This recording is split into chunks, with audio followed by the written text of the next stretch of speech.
समय बीता, भगवान के पुत्रों ने वन में वसुदेव जी के साथ भ्रमण करते हुए एक विशाल कुएं के पास गए और क्या देखा, उस कुएं में एक विशाल गिरगिट पड़ा हुआ था। और ऐसा दिव्य गिरगिट देखा कि सब चकित हो गए और आकर के भगवान द्वारिकाधीश से बताए।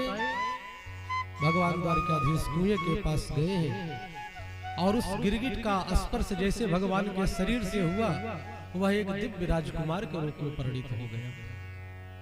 भगवान ने परिचय पूछा कि आप कौन हैं महाशय और गिरगिट क्यों बने। तब उसने अपना इतिहास बताया। कहा कि हे प्रभु, एकदो पवनम राजन जगमुर यदु कुमार का विहरतुम शाम्ब प्रद्युम्न चारु भानु गदादयः क्रीडित्वा सुचिरं तत्र विचिन्वन्तः पिपाशिता। इस प्रकार जब भगवान का परिकर उस कुएं के पास गया और उसमें प्रमुख पहले सांब ने देखा, ये सत्यभामा के पुत्र थे। और जब भगवान आए, भगवान के शरीर से स्पर्श हुआ और दिव्य राजा की भांति एक पुरुष प्रकट हुआ और भगवान ने पूछा कि आप कौन हैं, आप अपना परिचय दें और गिरगिट क्यों बने। तब उसने अपना परिचय दिया। कहा कि हे प्रभु द्वारिकाधीश, निगो नाम नरेंद्रो हम इक्ष्वाकु तनय प्रभो दानेष्वाख्यायमानेषु यदि ते कर्णमस्पृशम्। आचार्य श्री सुखदेव जी कहते हैं, उस व्यक्ति ने अपना परिचय दिया, गिरगिट बना हुआ था लेकिन घमंड दूर नहीं हुआ। कहते हैं कि प्रभु, निगो नाम नरेंद्रो हम, मैं राजा नृग हूँ। इक्ष्वाकु तनय प्रभो, मैं राजा इक्ष्वाकु का पुत्र नृग। और कहा कि प्रभु, यदि ते कर्णमस्पृशम्, अगर आपने दानियों की लिस्ट देखी हो तो उस लिस्ट में मेरा भी एक नाम था। यदि ते कर्णमस्पृशम्, यदि दानियों की चर्चा की जाए तो मेरा भी नाम आपके कानों में गया होगा।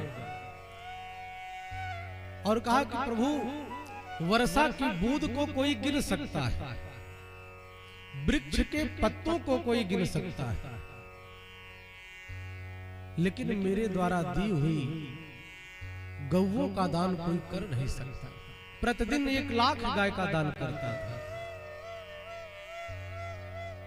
तो भगवान ने कहा, जब आप इतने बड़े दानी कि वर्षा की बूंद को कोई गिन सकता है, वृक्ष के पत्तों को गिन सकता है, धूल के कण को कोई गिन सकता है, जब आप इतने बड़े दानी थे राजन, तो आप गिरगिट क्यों बन गए। तब इसका इतिहास बताते हैं। राजा नृग ने कहा कि प्रभु, एक दिन जब मैं गौ का दान कर रहा था प्रभु, और हे प्रभु, मैं ऐसी वैसी दान नहीं करता था। कैसी गाय? पयस्वनी तरुणी शील रूपः।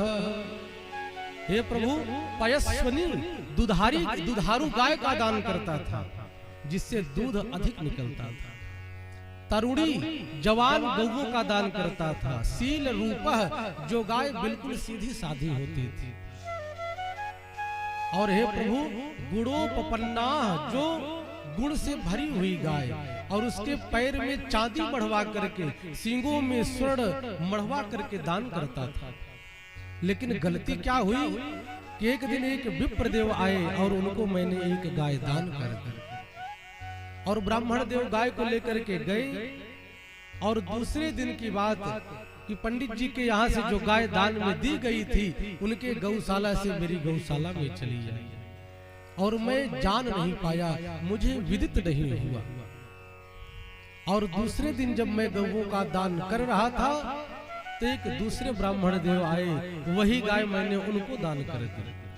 और जब वो ब्राह्मण जाने लगे और पहले वाले ब्राह्मण आने लगे, तो रास्ते में मुलाकात हुई और उस ब्राह्मण देव ने कहा यह गाय तो मेरी है। अब ब्राह्मण आपस में लड़ने लगे। दूसरे वाले ब्राह्मण ने कहा अभी अभी राजा नृग के यहाँ से इस गाय का दान मुझे मिला, मैं लेकर के आ रहा हूं। राजा नृग ने कहा कि प्रभु, दोनों ब्राह्मण देव लड़ते हुए मेरे पास चले आए और मैंने ब्राह्मण देव को बहुत समझाया, हाथ जोड़ करके प्रार्थना की यदि आप चाहो तो इसी प्रकार की 1,00,000 गाय आपको दान कर सकता हूं, लेकिन विप्रदेव माने नहीं। पहले वाले ब्राह्मण ने कहा अगर चाहिए तो मुझे यही गाय चाहिए, और दूसरे वाले ब्राह्मण देव भी जिद पर अड़े रहे और मैं कोई समुचित उत्तर दे न सका, न्याय कर न सका। ब्राह्मण देव ने श्राप दे दिया कि धूर्त, तू गिरगिट की तरह अपना वेश बदल रहा है, पहले इस गाय का दान मुझे करता है और दूसरे दिन इसी गाय का दान दूसरे ब्राह्मण देव को करता है। जा, तुझे मैं श्राप देता हूं, तू गिरगिट बन जा। इस प्रकार से राजा नृग गिरगिट बन गए।